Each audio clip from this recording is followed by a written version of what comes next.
बिस्मिल्लाहिर्रहमानिर्रहीम। अस्सलाम वालेकुम स्टूडेंट्स। आज हम एक्सरसाइज 4.1 का क्वेश्चन नंबर 2 सॉल्व करेंगे। क्वेश्चन नंबर 2 है फैक्टराइज। ये क्वेश्चन भी पिछले क्वेश्चन की तरह है, लेकिन इसमें पार्ट नंबर 2, 3 और 4 ये थोड़े से डिफरेंट हैं। तो चलें सॉल्व करते हैं। सबसे पहले देखा जाएगा कि इस एक्सप्रेशन में कॉमन क्या चीज़ है, यानी नंबर में क्या कॉमन है। तो यहाँ पे 5 है, यहाँ पे 15 है। अब 15 को देखा जाए तो इसके फैक्टर बनते हैं 3 इंटू 5। तो इसके मतलब है कि इसके अंदर 5 मौजूद है, यहाँ भी 5 है, तो कॉमन क्या आएगा हमारा 5 कॉमन आ जाएगा। इसके इस पर डिवाइड करेंगे x बचेगा, इसको प्लस का साइन वैसे आएगा, इसको इस पर डिवाइड करेंगे 5 3 ज़ा 15। और आपने अगर चेक करना हो कि आपका आंसर सही है या गलत, इसको 5 को इसका मल्टीप्लाई करें तो यही चीज़ बन जाएगी 5x प्लस 15। तो अब इसके दो फैक्टर बन गए, एक 5 और एक x प्लस 3। इसीलिए ब्रैकेट लिखी जाती है कि ये फैक्टर सेपरेट हो जाएं। जिस तरह ये 15 के दो फैक्टर है, एक 3 है और एक 5 है, इसका क्या है 5 है और x प्लस 3 है। नेक्स्ट है students x square plus 4x plus 3। अब इसमें आप देखें कि यहाँ एक्स स्क्वायर है, यहाँ x है और ये एक कांस्टेंट वैल्यू है, तो इसमें एक सिमेट्री नज़र आ रही है। अगर इस तरह के क्वेश्चन हो तो उससे आपने दो तरीक़ों से सॉल्व करना होता है। एक होता है कंप्लीटिंग स्क्वायर और एक होता है मिड टर्म ब्रेकिंग। यहाँ मैं आपको मिड टर्म ब्रेकिंग सिखा रहा हूँ। मिड टर्म ब्रेकिंग में क्या होता है, ये जो मिड वाली टर्म है इसको ब्रेक किया जाता है 2 टर्म्स के अंदर, यानी 2 टर्म में उसे तोड़ा जाता है। जब उन्हें ऐड किया जाए तो ये 4x बनना चाहिए। और उसको बनाने का तरीका क्या होता है, इस टर्म को और इस टर्म को, यानी पहली और तीसरी टर्म को आपस में मल्टीप्लाई किया जाता है। तो ये मैं मल्टीप्लाई कर देता हूँ 3 इंटू एक्स स्क्वेयर, तो ये बन जाएगा 3x स्क्वेयर। पहला तो इनको मल्टीप्लाई करना है, फिर ये जो 4x है यहाँ पे, इसको ब्रेक इस तरीके से करना है कि हमारा यहाँ पे 4x आ जाए और जो टर्म दो ब्रेक हम करेंगे उनको जब प्लस माइनस किया जाए तो 4x बनना चाहिए, और अगर हम उन्हें मल्टीप्लाई करें तो ये टर्म बननी चाहिए। अब आप देख सकते हैं कि ये लिखा हुआ है 3, और यहाँ पे अगर गौर करें तो यहाँ पे होता है 1 इस जगह पे, क्योंकि 1 यहाँ पे लिखने से कोई फ़र्क नहीं पड़ता। 3 और 1 का अगर मैं ऐड करूँ तो क्या आ जाएगा 4। तो ये देखें ये 4 बन गया है, और साथ में x लगा देता हूँ यहाँ पे, फ़र्ज़ करें ये बन जाएगा 4x जब इन्हें ऐड करता हूँ। और जब इन दोनों टर्म्स को यानी 3x को और 1x को मैं मल्टीप्लाई करता हूँ, यहाँ मैं कर लेता हूँ 3x मल्टीप्लाई बाय 1x, 1 आपको समझाने के लिए लिख रहा हूँ। तो ये इन्हें मल्टीप्लाई करें का आंसर क्या आएगा 3x स्क्वायर, और वो इसके बराबर है जो हमने यहाँ पे लिखा था। ये तो दो टर्म्स हमारी कौन सी बन गई, 3x स्क्वायर, 3x और 1x, और किसके इक्वल हो जाएगी 4x की। तो आपने सबसे पहले इसको इससे साथ मल्टीप्लाई करना है, फिर आपने देखना है कि 4x बनाना है।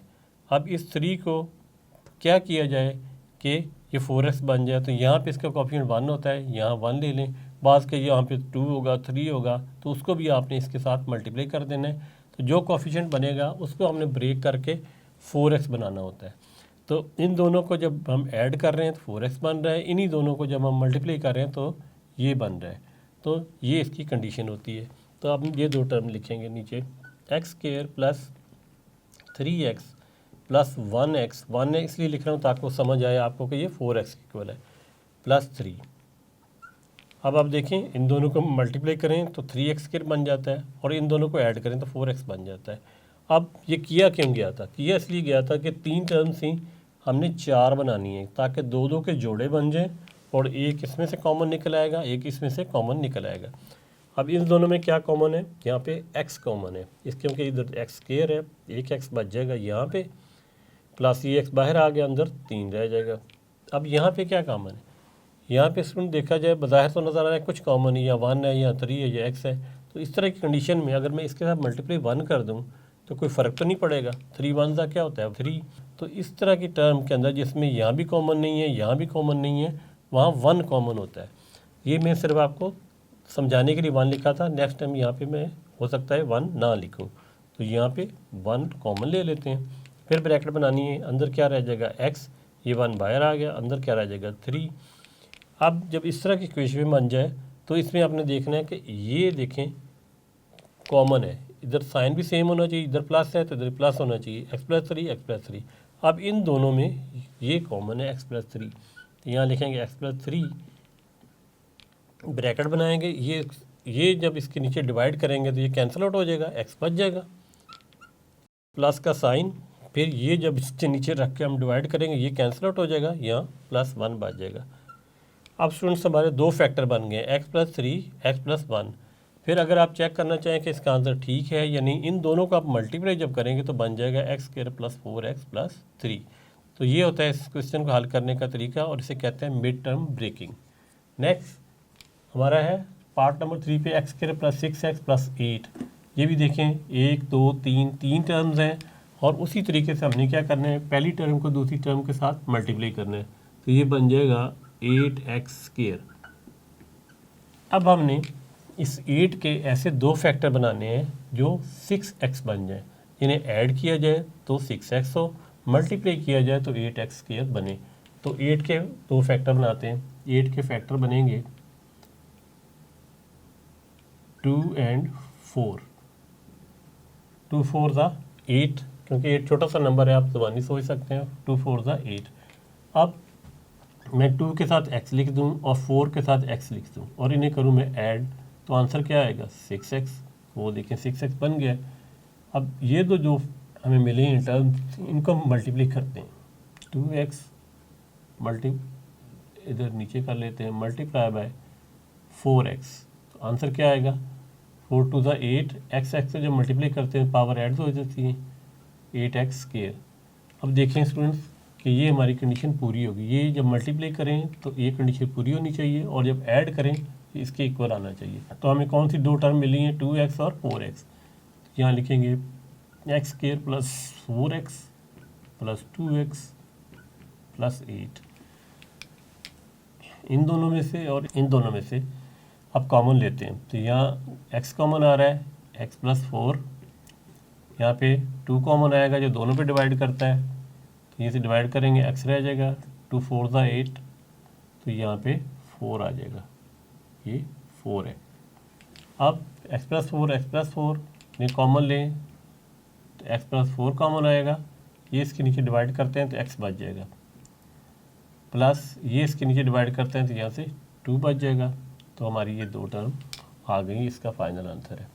नेक्स्ट 4 नंबर पे जो क्वेश्चन है वो भी सेम है, एक टर्म है, दूसरी टर्म है, तीसरी टर्म है, इन दो टर्म को आपस में मल्टीप्लाई करना है, वो हो जाएगा 4x²। अब इस 4 के दो ऐसे फैक्टर बनेंगे कि वो 4 बन जाए, तो बड़ा आसान है, 2 2 ज़ा 4। अब अगर मैं यहाँ पे 2x लिखूँ, अब बाद में आपने x लगा देना इनके साथ, यहाँ x लिखूँ तो ये क्या हो जाएगा 4x। फिर इन दोनों को जब मैं मल्टीप्लाई करूँ, 2x को 2x के साथ ये x है, क्या आंसर आ जाएगा 4x²। ये कंडीशन हमारी सेटिस्फाई हो गई, मल्टीप्लाई करने से ये आना चाहिए और ऐड करने से ये आना चाहिए, क्योंकि ये था। तो इनको आप इधर लिखेंगे x² + 2x + 2x + 4।